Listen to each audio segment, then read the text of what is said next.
بسم اللہ الرحمن الرحیم۔ آپ یہ ویلاگ دیکھ رہے ہیں دو بڑیوں طاقتیں جو اس وقت دنیا میں سب سے بڑی طاقت، تین طاقتیں ہیں، ایک امریکہ اور ایک اپنا روس، تیسری جو سب سے بڑھتی ابھرتی ہوئی طاقت ہے وہ چائنا ہے۔ آج جو ویلاگ ہے اس میں امریکہ کو کون سی شکستیں ہوئی ہیں اور امریکہ کا سپر پاور بننے کا جو ہے وہ کس طرح تباہ ہو رہا ہے، اس ویلاگ میں ضرور سنیے۔ ہم آپ لوگوں کو اس ویلاگ میں تفصیلات سے آگاہ کریں گے اور مکمل انفارمیشن اس ویلاگ میں دیں گے۔ سب سے پہلے آپ سے گزارش ہے آپ نیچے کامنٹ ضرور کیا کریں۔ امریکہ نے ایک نیٹو بنایا تھا جو دنیا کا سب سے بڑا فوجی اتحاد ہے، جن میں یورپ شامل ہے، برطانیہ شامل ہے، آسٹریلیا شامل ہے، نیوزی لینڈ شامل ہے اور ترکیہ شامل ہے، جس وقت موجود ترکی ہے وہ اس شامل ہے۔ انہوں نے ایک بنایا تھا آرٹیکل 5، اس کے تحت لکھا ہوا ہے، آپ کو میں اردو میں سمجھاتا ہوں کہ اگر کسی ملک پر حملہ ہوا تو سمجھو پورے نیٹو پر ممالک اتحاد پر حملہ ہوا۔ مثال کے طور پر اگر کوئی امریکہ پر حملہ کرتا ہے تو پورے امریکہ پر حملہ تصور کیا جائے گا۔ اگر اس طرح اپنا جاپان پر حملہ کیا جائے گا تو پورا سمجھا جائے گا۔ معذرت خواہ کہ مجھے اس پر نہیں معلوم کہ جاپان اس میں شامل ہے کہ یا نہیں، لیکن جو یورپ کے ممالک ہیں یعنی France, Italy, Netherland, Ireland, Canada اور آسٹریلیا، اپنا جو ہیں دوسرے جو عرب ممالک ہیں وہ بھی کے الائنس ہیں لیکن وہ نیٹو میں شامل نہیں ہیں۔ تو سب سے پہلے یہ بتائیں کہ آپ بات سے یہی اتفاق کرتے ہوں کہ جو موجودہ حالات ہیں یا اس کی تناظر میں ہم جو انفارمیشن دیتے ہیں کہ امریکہ کو پہلی دفعہ یورپ نے انکار کیا اور برطانیہ نے بھی انکار کیا، لیکن برطانیہ نے ہوائی اڈے دے رکھے۔ تو سب سے بڑا چیلنج امریکہ کو پہلی بار یہ ہوا ہے کہ امریکہ کے ساتھ نہ یورپ شامل ہے نہ عرب کے کچھ ممالک شامل ہیں، لیکن مکمل طور پر یعنی سعودی عرب نے ابھی تک اعلانیہ جنگ کا اعلان نہیں کیا، جس سے ہم کہیں گے کہ سعودی عرب اس جنگ میں شریک ہو چکا ہے یا اس جنگ کا حصہ بن چکا ہے۔ سعودی عرب کے کوئی لیکن امریکہ کے صدر جو بے فضول ہیں اس نے بیان دیا تھا ایران کے اپنا جو سعودی عرب کے ولی عہد محمد بن سلمان کو، اس پر بات ہے۔ لیکن روس کی سب سے بڑی فتح یہ ہے کہ یورپ کے ممالک یعنی نیٹو اس جنگ کا حصہ نہیں بن رہے۔ جس طرح آپ کو معلوم ہے کہ نیٹو کو سب کچھ کر سکتا ہے، لیکن نیٹو اس وقت ایران پر حملہ کیوں نہیں کر، کیونکہ نیٹو کو معلوم ہے یعنی سب سے زیادہ مدد کس سے مانگی تھی؟ امریکہ کے صدر نے چائنا سے مدد مانگی تھی، یورپ سے مدد مانگی تھی، جاپان سے مدد مانگی تھی اور اٹلی سے مدد مانگی تھی، اور اسپین کے وزیر اعظم کو ہم سلام پیش کرتے ہیں جس نے انسانیت کے نام پر کیا ہے کہ جس نے یہ کہا کہ ہم اسرائیل جیسے دہشت گرد جو لوگوں کا نہتے لوگوں کا قاتل ہے، ہم معصوم بچوں کے قاتل کا ساتھ نہیں دیتے۔ اور اسپین کے وزیر اعظم نے تمام تعلقات اسرائیل سے معطل کر دیں اور اپنا سفارت خانہ بھی واپس بلا لیا۔ یہ بہت ہی انتہائی اہم، کیونکہ ابھی تک ہمارے مسلمان ممالک جو امن پیس بیٹھے ان کے منہ پر ایک تماچا ہے اور ان کے منہ پر یہ بہت بڑی تماچا ہے۔ سب سے بڑی فتح روس کی یہ ہے کہ روس کا تیل جو امریکہ نے پابندیاں لگے، اب امریکہ خود ان پابندیوں کو ہٹا کر لوگوں کو کہتا ہے بھائی روس کا تیل خرید لو، روس کا تیل خرید لو۔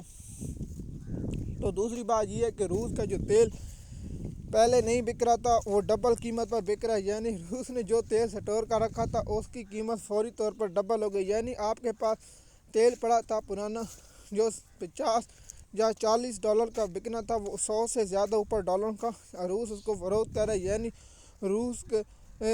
گھی اور سربی گھی کی کڑھائی میں، تو اس سے روس کو بہت زیادہ فائدہ ہوا۔ امریکہ کا جو بیانیہ تھا یوکرین کے معاملے پر وہ بہت ہی زیادہ طرف پٹا ہے۔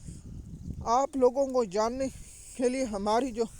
یہ بات ہے، دیکھیے امریکہ کا جو سپر پاور بننے کا خواب پورا ہو چکا تھا، امریکہ اس کو امریکہ کا جو صدر ذہنی مریض ٹرمپ، اس نے امریکہ کی میت توڑ دی۔ آپ جانتے ہیں کہ امریکہ نے ابراہم لنکن یعنی US جہاز جو سب سے زیادہ خطرناک جہاز سمجھے جانے والے تھے، لیکن ہم نے اس پر آپ لوگوں کو جا کر سننے، ہم نے صرف انفارمیشن دی تھی لیکن ان جنگی جہازیوں کو کوئی بڑا خطرہ نہیں قرار دیا، کیونکہ آج کی جدید ٹیکنالوجی کے دور میں صرف عقل اور ذہانت اور تجربہ ہی کافی ہوتا ہے۔ دوسری بات یہ ہے کہ آپ کو معلوم ہے ورلڈ وار 2 اور جتنی بھی جنگیں ہوئی ہیں، جس ملک نے بھی حملہ کیا وہ شکست کھائے اور اس کو عبرت ناک شکست ہوئی۔ ایران پر حملہ کیا، امریکہ کو عبرت ناک شکست ہوئی۔ افغانستان پر حملہ کیا، عبرت ناک شکست ہوئی۔ اور سیریا میں یعنی شام میں ان ملکوں پر جب بھی حملہ کیا تو ان کو عبرت ناک شکستیں ہوئیں۔ تو امریکہ کی خارجہ پالیسی یہ ہے دوسرے ممالک کے وسائل پر قابض ہو اور ان کے حق کھو اور مسلمان ممالکوں کو کمزور کرو اور ان لوگوں پر آسمان سے بمباری برساؤ۔ جیسے کہ آپ جانتے ہیں ہم ہر طرف کی انفارمیشن آپ لوگوں تک پہنچاتے ہیں اور آپ لوگوں تک بھیجتے ہیں۔ اب سب سے بڑی جو طاقت دو اس خطے میں موجود ہیں، یعنی آپ کو معلوم ہے کہ پاکستان ایک ایٹمی ملک ہے اور اس کے ساتھ پڑوسی بھارت بھی ایک ایٹمی پاور ملک ہے۔ دونوں کی جنگوں کا خدشہ ہمیشہ رہتا ہے، کیونکہ سب سے بڑا تنازع اب کشمیر ہے اور پاکستان کا پانی ہے، اور بھارت کی حکمران جماعت بھارت جنتا پارٹی وہ کوئی فیک آپریشن کر کے پاکستان پر الزام لگاتے ہو، پاکستان پر حملہ کر دیتے، لیکن 2025 میں ہماری پاک فضائیہ نے اس کا منہ توڑ جواب دیا، جس کے بعد بھارت امید ہے ایسی حرکت نہیں کرے گا۔ لیکن جو میری ذاتی رائے ہے کہ بھارت 2027 کے شروع میں یا 2027 کے اینڈ میں پاکستان پر بہت بڑا حملے کا پلان کرے گا، کیونکہ مودی کو الیکشن جیتنے کے لیے اپنے ملک کی اپنے عوام کی کوئی پرواہ نہیں، کیونکہ جو سیاستدان اپنی سیٹ کے لیے کرتا ہے وہ دنیا میں نام نہیں، وہ اقتدار کا لالچی ہوتا ہے۔ جیسے کہ امریکہ کے صدر ڈونلڈ ٹرمپ کی آپ صورتحال دیکھ رہے ہیں، یعنی ان کے جو فیلیں آئیں بچیوں کے ساتھ بدفعلی کی، اور اس کے بعد امریکہ کے صدر نے ایران پر حملہ کر دیا اور معصوم بچیوں کو ہی قتل کیا، جس پر پوری دنیا یورپ سمیت آسٹریلیا اور امریکہ کے اندر جو تھوڑے سے انسانیت کے درد رکھنے والے ہیں ان لوگوں نے آواز ضرور اٹھائی ہے۔ سب سے پہلے یہ جاننے کے لیے کہ آپ کو معلوم ہے کہ اس وقت جو حالات ہیں، جو اس وقت کنڈیشن ہے اس جنگ کی یا اس کے جنگ کے اثرات ہیں، وہ آپ لوگوں کو بھی زیادہ مجھ سے علم ہے۔ آپ کو معلوم ہے کہ امریکہ اس وقت جو کر رہا ہے وہ سب کے سامنے دیکھیے۔ اس پر میں بتاؤں گا کہ روس اپنا کتنا نقصان ایران کا ہوا ہے۔ دیکھیے ہم اس جنگ کے دور میں چلیں، جنگ جب شروع ہوتی ہے سب سے پہلے سچ کا قتل ہوتا ہے اور سچ ہمیشہ چھپ جاتا ہے۔ دیکھیے ہم اسرائیل کا ایران میں حملوں میں جو نقصان ہو رہا ہے بتا رہے ہیں، لیکن 2000 سے زیادہ جانوں کی شہادت ہو چکی ہے اور 1000 لبنان ہو چکی ہے۔ ہم معذرت خواہ ہیں کہ لبنان کی انفارمیشن اس طرح ہم آپ لوگوں تک پہنچا نہیں سکے، لیکن انشاءاللہ ہم اگلے جب بھی جنگوں کے بارے میں ولاگ 1-2 دن میں پوری سیریز بنا رہے ہیں، اس میں لبنان کا اور پورا ذکر کریں گے اور تفصیلات سے آپ لوگوں کو ضرور آگاہ کریں گے۔ سب سے پہلا یہ ہے کہ آپ لوگ جانتے ہیں کہ امریکہ کی جو سپر پاور ہے، یورپ نے انکار کیا، اسپین نے انکار کیا، اٹلی نے انکار کیا، اور برطانیہ کے بعد آسٹریلیا نے بھی، اور بہت سے ممالک جو یورپ میں شامل ہیں انہوں نے فوج بھیجنے اور آب ہرمز کھولنے کی اپنی فضائیہ اور اپنی بحری جہاز یعنی اپنی بوٹیں بھیجنے سے صاف انکار کر دیا۔ اور ٹرمپ کا یہ سب سے بڑا دھچکا ہے کہ امریکہ جو سپر پاور آپ کو کہتا تھا اس کو آپ ماننے سے لوگ انکار کرتے ہیں اور اس کو ہر چیز دینے سے انکار کر رہے ہیں، یعنی کہ امریکہ وہ تناؤ ہو گیا ہے۔ لیکن امریکہ کی وہ سپر پاور جو کہتا تھا امریکہ کی ایئر فورس مضبوط ہے، لیکن پاسداران انقلاب ایران کے جو سرکاری میڈیا دعویٰ کرتا ہے اس کی تصدیق انٹرنیشنل میڈیا کرتا ہے، یعنی ٹیلی گرام یا دیگر ایسے ادارے جن کی کریڈیبلٹی اچھی ہے، اور اس کی بات امریکہ کے سرکاری ذرائع سے بھی کنفرم خبر آ جاتی ہے اور اس کی بات کی تصدیق ہو جاتی ہے، تو اس لیے ان باتوں پر ہم یقین کر سکتے ہیں۔ جو امریکہ کے جہاز اور امریکہ کی فضائیہ کا نقصان ہوا ہے وہ آپ لوگوں کو بھی معلوم ہے۔ تو امریکہ کے جو حکم پہلے امریکہ جو کرتا تھا وہ امریکہ کا یورپ ہو، چاہے مڈل ایسٹ ہو، چاہے ایشیا ہو، وہ تمام ممالک سر جھکا کے جی کرتے تھے اور امریکہ کی ہاں میں ہاں کرتے تھے۔ اور سب سے زیادہ جو پروپیگنڈا میڈیا سیل ہیں یورپ کا اور ان کے جو میڈیا سیل ہے وہ اتنا پروپیگنڈا کرتے تھے کہ حقیقت مان لی سچ ہو، لیکن اس بار اب کیونکہ سوشل میڈیا کا دور ہے اور عوام اس پر حقائق جانتی ہے اور عوام اس کے حقائق کو معلوم ہوتے ہیں، تو اس لیے اب یورپ کا میڈیا جس طرح پاکستان کی جنگ اور بھارت کی جنگ ہوئی تھی تو بھارت کے میڈیا نے کیا، جس پر پوری دنیا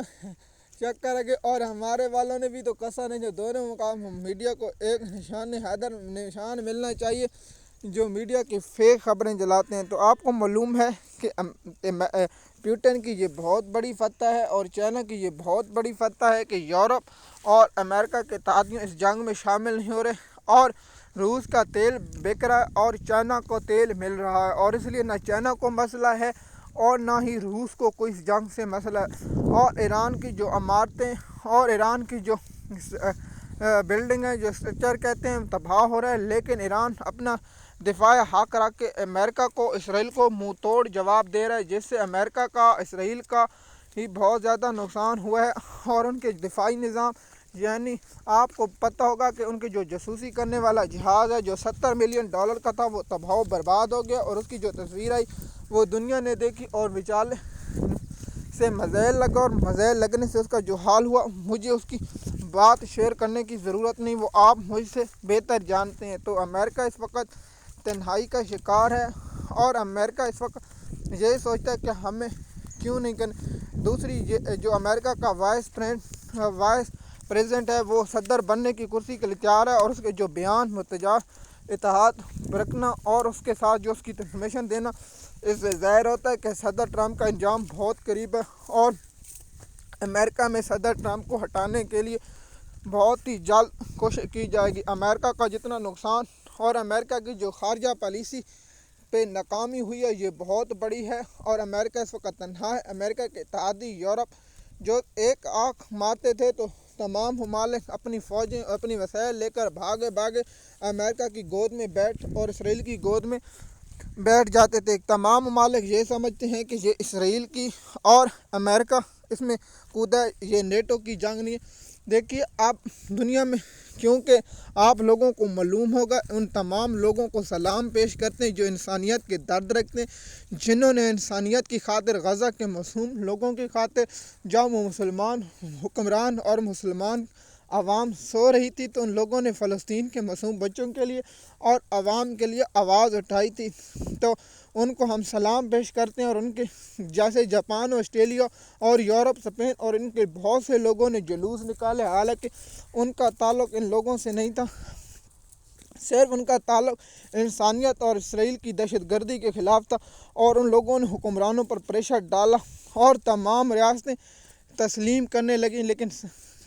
اب ہم کیا کہیں کہ مسلمان حکمران ٹرمپ کی گود میں جا کر بیٹھے اور معاملہ ٹھنڈا ہو گیا، اور جو فلسطین کی ایک ریاست تسلیم کر رہے تھے تو اب ان کی عوام کو جواب دینے کے لیے یورپ کے حکمرانوں کو اور دوسرے حکمرانوں کے پاس جواب ہے، بھائی تم لوگ کون ہوتے ہو؟ ان کے جو مسلمان بھائی ہیں وہ تسلیم کر رہے ہیں، لیکن تم ہم پر پریشر کیوں ڈالتے ہو؟ تو اس لیے ترکی ہو، پاکستان ہو، سعودی عرب ہو یا مصر ہو، انڈونیشیا ہو، تمام لوگوں نے فلسطین کے ساتھ جو کیا وہ تاریخ کا حصہ ہے، اور تاریخ گواہ رہے گی کہ ان لوگوں نے ہمیشہ فلسطین کے ساتھ جو ظلم کیا وہ ہمیشہ ان کو یاد رہے گا۔ فلسطین کی عوام کو حق ہے کہ وہ اپنی ریاست، آپ کو معلوم ہے کہ آپ نے عمران ریاض خان کا وہ ویلاگ ضرور سنو گے جس میں اس نقشے نے بتایا تھا کہ پہلے اسرائیل نقطوں پر تھا، اب کتنی طرف پھیل گیا ہے، کیونکہ آپ کو بتایا کہ گریٹر اسرائیل پر ہم ضرور ویلاگ بنائیں گے۔ گریٹر اسرائیل کا منصوبہ کیا ہے، اس کی تفصیلات ہم